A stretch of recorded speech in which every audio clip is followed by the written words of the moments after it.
இப்போ நாடு முழுவதுமா பயங்கரமான ஹாட் டாபிக்கா இருக்குதுன்னு உங்களுக்கே தெரியும். எலெக்ஷன் ரிசல்ட்ஸ் தான். அதாவது யார் வருவாங்க, யார் வரமாட்டாங்கன்னு சொல்லிட்டு நம்ம மண்டைய போட்டு பயங்கரமா பிச்சுக்கிட்டு இருப்போம். 3வது முறையா பாத்தீங்கன்னா நம்மளுடைய பிஜேபி, அதாவது நம்ம நரேந்திர மோடி வந்து அரியணை ஏற போறாரு. அது வந்து மத்தியில வந்துட்டு ஒரு ஆல் மெஜாரிட்டி அவருக்கு இருக்கனால அவர் போறாருன்னு வச்சுக்கோங்களேன். நம்ம தமிழகத்துக்கு வருவோம். தமிழகத்துல பாத்தீங்கன்னா 40 அவுட் ஆஃப் 40 மார்க்ஸ் வாங்கி நம்ம திமுக வந்து முன்னிலையில இருக்கு, ஜெயிச்சிட்டாங்க. மற்ற கட்சிகள் எல்லாம் பார்க்கறதுக்கு உண்மையிலேயே ரொம்பவே பாவமா இருக்கு. அந்த வகையில நம்ம அதிமுக, அதாவது நம்ம எடப்பாடியெல்லாம் நம்ம சொல்லவே வேணாம். ஓபிஎஸ் பார்த்தீங்கன்னா உண்மையிலேயே ரொம்பவே பாவம். அண்ட் பிஜேபி பார்த்தீங்கன்னா இந்த வாட்டி பயங்கரமான புரட்சியெல்லாம் ஏற்படுத்தினா நம்ம அண்ணாமலை பயங்கரமான ரோட் ஷோஸாக இருக்கட்டும், இல்லை வீதி வீதியாக வந்து மக்கள் மத்தியில் போயிட்டு பிரச்சாரம் பண்ணதாக இருக்கட்டும், ரொம்பவே வந்து மெனக்கேட்டாரு.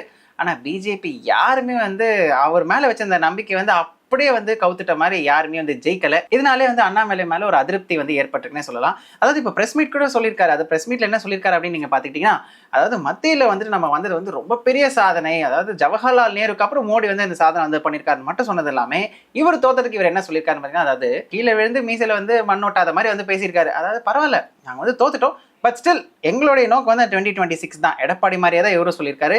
இது வந்து எங்களுக்கு ஒரு பாடம் தான். ஆனா உண்மையிலேயே சொல்லணும், பிஜேபிக்கு வந்து நல்ல ஒரு பாராட்டா இருக்கட்டும், நல்ல ஒரு ஆதரவு வந்து தமிழ் மக்கள் மத்தியில் வந்து கிடைச்சிருக்கு. நீங்க வேணா பாருங்க, 2026ல நாங்க கண்டிப்பா கப் அடிப்போம் அப்படின்னு சொல்லிட்டு ஓவர் கான்பிடென்ட்ல சொல்றாரா இல்ல வந்துட்டு உண்மையிலேயே சொல்றாரா தெரியல. ஆனா 2026ல தான் நம்ம வந்து இதெல்லாம் பார்க்கணும். இது ஒரு புறம் இருக்க, நம்ம அண்ணாமலையோட அந்த ஒரு பதவி இருக்குல்ல, அந்த அங்கீகாரம் அதை வந்து மாற்றப்படும்ன்ற மாதிரி ஒரு பக்கம் சோர்சஸ் வந்து சொல்லுது. அதாவது தேசிய தலைமை வந்து முடிவெடுத்திருக்காங்கன்ற மாதிரி சோர்சஸ் சொல்லுது.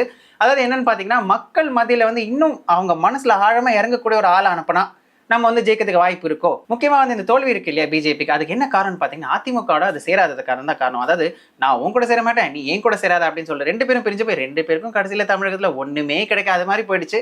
அண்ட் முக்கியமா பாத்தீங்கன்னா பிஜேபி வந்துட்டு சுத்தம் அவங்க வந்து இதெல்லாம் ரொம்பவே ட்ரை பண்ணாங்க. பட் எனிவேஸ் அது வந்து அவங்களுக்கு ஒரு ட்ரையா இருந்திருக்கிற மாதிரி நம்ம நினைச்சுக்கலாம்.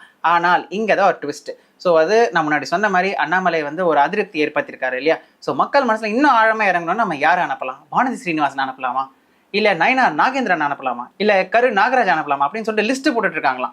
ஸோ இப்போ வேற நம்ம நரேந்திர மோடி வந்து 3வது முறையாக அரியணை ஏற போறாரு.